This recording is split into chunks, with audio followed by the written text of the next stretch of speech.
नमस्कार मित्रों, आप सुन रहे हैं सोलमेट, जिसे लिखा है डॉक्टर शैलजा श्रीवास्तव ने। अब आगे सोलमेट भाग 28। अब इस पर और इस चाबी पर तुम्हारा हक है। ये चाबी नहीं है, जिम्मेदारी है इस बात की कि अब इस घर की जिम्मेदारी तुम्हारे कंधों पर है। अब सब कुछ तुम्हें संभालना है और सब कुछ तुम्हें सही रखना है। अम्मा बोली तो निमृत की आंखें बड़ी हो गई। लेकिन दादी, मैं कैसे संभाल पाऊंगी? मतलब मैं अभी इतनी समझदार नहीं हूँ। अभी अभी तो इस घर में आई हूँ। आप ही संभाल लेना दादी। आप जो कहेंगे वह मैं करती जाऊंगी, आपसे पूछ पूछ कर। निमृत ने कहा, मेरा तो क्या भरोसा बेटा, तब भगवान का बुलावा आ जाए और मुझे जाना पड़े। और बेटा, जिम्मेदारियां जब आती है तो हर कोई सीख जाता है। तुम इस घर की बड़ी बहू हो, हमारे अबीर की पत्नी हो। इस नाते तुम्हारा हक भी है और तुम्हारा कर्तव्य भी। बच्चे तुम्हें ही संभालना होगा। तुम्हें जहाँ समझ नहीं आए वहाँ तुम मुझसे पूछ सकती हो। पर बेटा, अब बूढ़ी हड्डियों में ताकत नहीं बची यह सब संभालने की और देखने की। इसीलिए तो हम लोग चाहते थे कि अबीर की शादी जल्दी से जल्दी हो जाए, ताकि इस घर में कोई इसे संभालने वाली आ जाए। गिरजा बोली तो निमृत ने भरी आंखों से उनकी तरफ देखा। किस्मत जहाँ जुड़ी होती है वही संबंध जुड़ता है। रेखा के जाने के बाद से लगातार अबीर के लिए रिश्ते देख रहे थे, पर देखो, तुम्हारे साथ रिश्ता होना लिखा था तो ईश्वर ने वैसा संजोग बना दिया। बेटा, इस घर को एक बहू की जरूरत है, एक ऐसी गृहिणी की जरूरत है जो इस घर को संभाल सके। और तुम्हारे अंदर वह गुण है बेटा जो ये सब कर सकते हैं। अम्मा ने निमृत के हाथ को अपनी हथेलियां के बीच थाम लिया। और मुझसे कोई भूल हो गई दादी तो? निमृत का गला भर आया।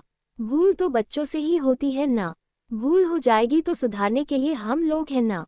पर दीदी तो अभी पढ़ाई करने वाली है, वह ये सब कैसे संभालेंगी? सिमरन एकदम से बोली तो निम्मी ने आंखें दिखा दी। नहीं बेटा, ये किसने कह दिया तुमसे? गिरिजा बोली। वह दीदी दिल्ली में भी तो तैयारी कर रही थी नीट की, और पापा ने कहा कि यहाँ पर भी उनकी कोचिंग शुरू करवा देंगे। सिमरन बोली तो निमृत ने सिर नीचे झुका लिया। सिमरन बेटा जाओ देखना, रसोई में दूध गर्म हो रहा था, देखना कहीं निकल ना जाए। 5 मिनट देखकर गैस बंद करके आ जाना, गिरजा ने कहा तो सिमरन चली गई। गिरजा ने निमृत की तरफ देखा और उसके कंधे पर हाथ रखा। जानते हैं कि तुम्हारा कोई सपना रहा होगा, पर बेटा, लड़कियों का सबसे बड़ा फर्ज हमेशा से विवाह के बाद घर गृहस्थी ही होता है।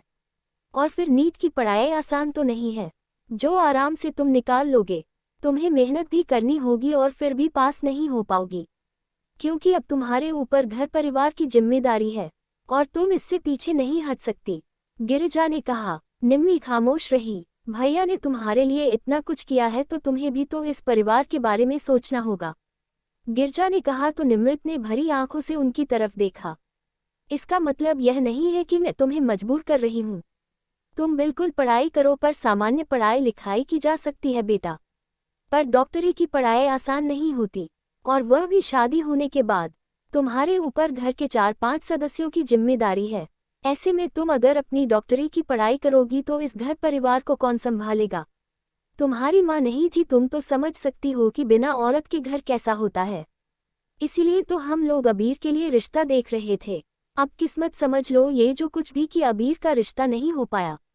अन्यथा अगर अबीर का रिश्ता हो जाता तो शायद तुम्हें ये सब नहीं करना होता, और भैया तुम्हारा कुछ और इंतजाम देखते।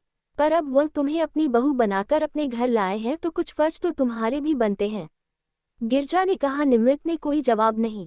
जानती हूँ भैया का दिल बहुत बड़ा है और बहुत भला मन भी है, वह अबीर से भी ज्यादा तुम्हें आगे रखेंगे।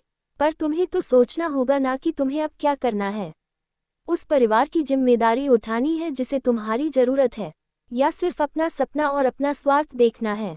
तुम्हें अभी मेरी बात गलत लग रही होगी निमृत, पर बेटा जो भी कह रही हूँ मैं बिल्कुल प्रैक्टिकल बात कह रही हूँ। तुम्हारी जगह मैं होती तो जो मुझ पर और मेरी बहन पर इतना उपकार करता, उसके परिवार की सेवा में दिन रात करती और कहीं कोई कमी नहीं रहने देती।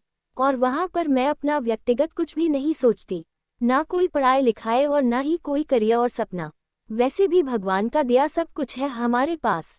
भैया की नौकरी है, इसके अलावा कई सारी जमीनें हैं, ट्यूबवेल है, कहीं से कोई कमी नहीं है कि तुम्हें कुछ भी करने की जरूरत हो।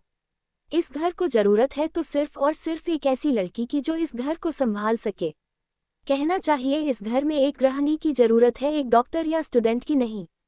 गिरजा ने कहा तो निमृत की आंखों के आंसू गालों पर गिर गए। क्यों कुछ भी बोलती रहती हो गिरिजा? जाओ जाकर देखो सिमरन ठीक से काम कर रही है कि नहीं। अम्मा ने कहा तो गिरजा उठकर चली गई। अम्मा ने निमृत को अपने सीने से लगा लिया। जानती हूँ मेरी बच्ची, जब सपने टूटते हैं तो बहुत तकलीफ होती है, पर तुम फिक्र मत करो, तुम अपने सपनों की तरफ देखो, बाकी घर परिवार सब संभल जाएगा। जैसे अब तक संभल रहा है आगे भी संभल जाएगा। पर यूं दुखी मत हो, मैं नहीं चाहती कि तुम दुखी मन से यहाँ रहो। खुश रहो, जिसमें तुम्हारा मन लगे वह करो। और गिरजा ने जो कुछ कहा उस बात को दिल पर मत लेना, बस अपने भाई की और भतीजे की चिंता है इसलिए बोल देती है।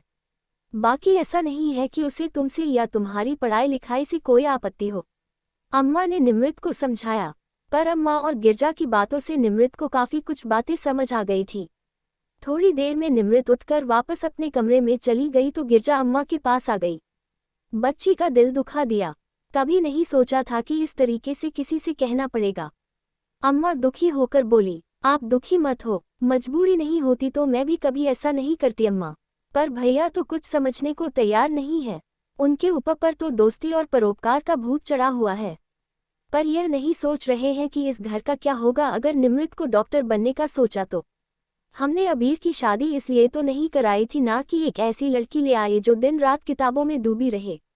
हमने अबीर का रिश्ता इसलिए कराया था ताकि घर को संभालने के लिए कोई आ सके, और साथ ही साथ अबीर के भाग्योदय में भी साथ दे सके दे। अब देखिएगा, आप हमें कुछ भी करने की जरूरत नहीं होगी, निमृत खुद ही मना कर देगी और पूरी जिम्मेदारी से घर संभालेगी। बहुत समझदार है लड़की, गिरजा ने कहा और फिर वहां से उठकर रसोई में आ गई ताकि रात का खाना बना सके।